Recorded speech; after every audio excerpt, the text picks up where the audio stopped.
കോഴിക്കോട് മുക്കം ഇരുവഴിഞ്ഞിപ്പുഴയിൽ നീർനായയുടെ ആക്രമണത്തിൽ കുട്ടികൾ ഉൾപ്പെടെ 3 പേർക്ക് പരിക്കേറ്റു. 3 പേരുടെയും കാലിൽ ആഴത്തിൽ മുറിവേറ്റു.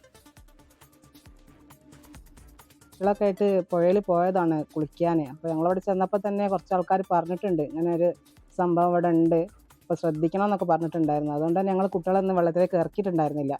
അപ്പോൾ ഞങ്ങൾ അലക്കി ഇങ്ങോട്ട് കയറി പോരാനാണ് വിചാരിച്ചത്. അപ്പോൾ മോന് ചെറുതാ, അപ്പോൾ മോന് പറഞ്ഞ മോളിരുന്ന് കാല് താഴോട്ട് വെച്ചതാ. അപ്പോൾ എന്തോ അവനെ വലിച്ചെന്നാണ് പറഞ്ഞത്. നോക്കുമ്പോൾ കാലിന് കടിച്ചിട്ടുണ്ട്. അജി കുഞ്ഞുമോനുണ്ട് കോഴിക്കോട് നിന്ന്. അജി, ഇത്തരത്തിൽ പതിവായി നീർനായ ശല്യം ഉള്ള സ്ഥലമാണോ? ഇവരുടെ പരിക്ക് ഇപ്പോൾ എങ്ങനെയുണ്ട്? അമൽ, മുക്കം ഇരുവഴിഞ്ഞിപ്പുഴയിലാണ് ഇത്തരത്തിൽ നീർനായയുടെ ശല്യം ഉണ്ടായിരിക്കുന്നത്. അത് ഈ തുമ്പോണക്കടവിലാണ് ഈ കുളിക്കാൻ ഇറങ്ങിയ 2 കുട്ടികൾ ഉൾപ്പെടെ 3 പേർക്ക് ഈ നീർനായയുടെ കടിയേൽക്കുകയും അവർക്ക് പരിക്കേൽക്കുകയും ചെയ്തത്. ഈ കഴിഞ്ഞ വർഷവും ഇതേപോലെ തന്നെ ഈ മേഖലയിൽ നീർനായയുടെ ശല്യം ഉണ്ടായിരുന്നു.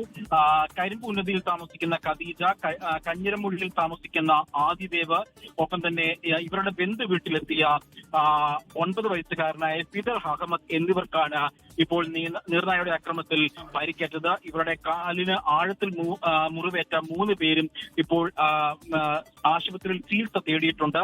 ഈ കനത്ത വെയിലായതിനാൽ തന്നെ ഈ മറ്റുള്ള ആളുകൾ, ഈ പ്രദേശത്തുള്ള ആളുകൾ ഏറ്റവും കൂടുതൽ കുളിക്കാനും മറ്റാവശ്യങ്ങൾക്കും ഉപയോഗിക്കുന്ന ഒരു പുഴയാണ് ഇരുവഴിഞ്ഞിപ്പുഴ. ആ പുഴയിലാണ് ഇത്തരത്തിൽ നീർനായയുടെ ശല്യം അതീവ രൂക്ഷമായി തുടരുന്നത്. അമൽ, കോഴിക്കോട് മുക്കം ഇരുവഴിഞ്ഞിപ്പുഴയിലാണ് നീർനായയുടെ ആക്രമണം ഉണ്ടായിരിക്കുന്നത്. 3 പേർക്ക് പരിക്കേറ്റിരിക്കുന്നു എന്നുള്ള വാർത്തയാണ് അജി കുഞ്ഞുമോൻ കോഴിക്കോട് നിന്ന് നൽകുന്നത്.